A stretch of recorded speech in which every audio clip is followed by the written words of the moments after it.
ब्रिजलाल पटेल के स्वर में सुनिए, मोर दिल के का हाल होगे वो, मोर दिल के का हाल होगे वो।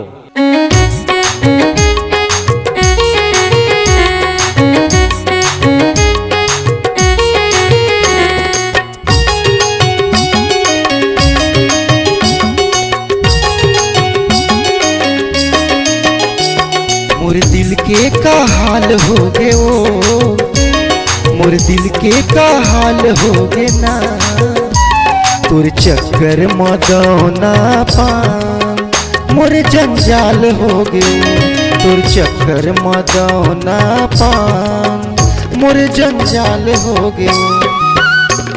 मोर दिल के का हाल होगे वो, मोर दिल के का हाल होगे ना, तोर चक्कर मदौना पान मोर जंजाल होगे, तोर चक्कर मदौना पान मोर जंजाल होगे।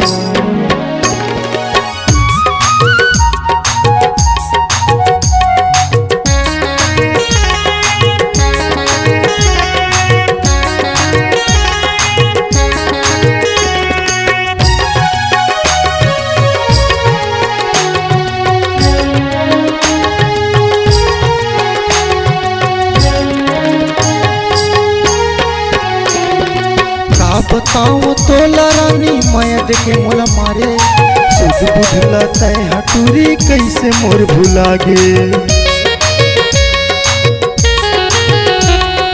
का बताओ तोला रानी माया देखे मोला मारे, सुध बुझला तय हटूरी कैसे मोर भुला गे, सुध बुझला तय हटूरी कैसे मोर भुला गे। मोर दिल के का हाल होगे वो, मोर दिल के का हाल होगे ना, तोर चक्कर मदौना पान मोर जंजाल होगे, तोर चक्कर मदौना पान मोर जंजाल होगे।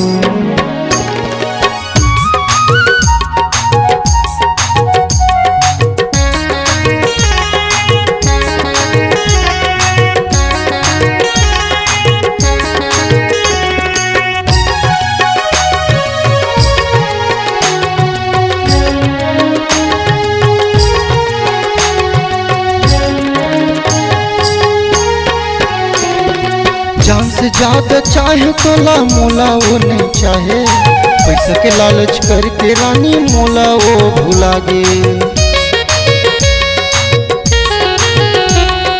जान से ज्यादा चाहे तोला मोला वो नहीं चाहे, पैसा के लालच करके रानी मोला वो भुला गे, पैसा के लालच करके रानी मोला वो भुला गे।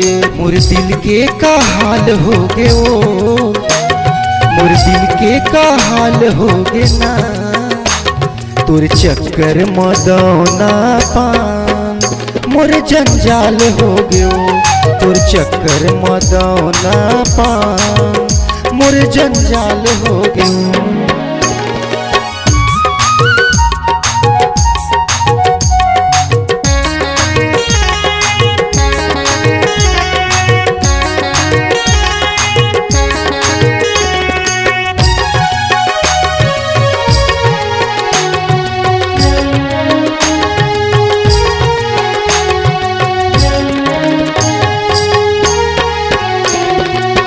दसवीं में पढ़े रहते खैरागढ़ में जाते, दिल्ली पर आए भैया कैसे छत्तीसगढ़ में छाते। कहूँ 10वीं में पढ़े रहते खैरागढ़ में जाते, दिल्ली पर आए भैया कैसे छत्तीसगढ़ में छाते, दिल्ली पर आए भैया कैसे छत्तीसगढ़ में छाते। मोर दिल के का हाल होगे वो, मोर दिल के का हाल होगे ना, तोर चक्कर मदौना पान मोर जंजाल होगे, तोर चक्कर मदौना पान मोर जंजाल होगे। मोर दिल के का हाल होगे वो, मोर दिल के का हाल होगे ना, तोर चक्कर मदौना पान मोर जंजाल हो गयो, तोर चक्कर मदौना पा मोरे जंजाल हो गयो तोर चक्कर मदौना पान मोरे जंजाल हो गयो तोर चक्कर मदौना पान मोरे जंजाल हो गयो तोर चक्कर मदौना पान मोरे जंजाल हो गयो।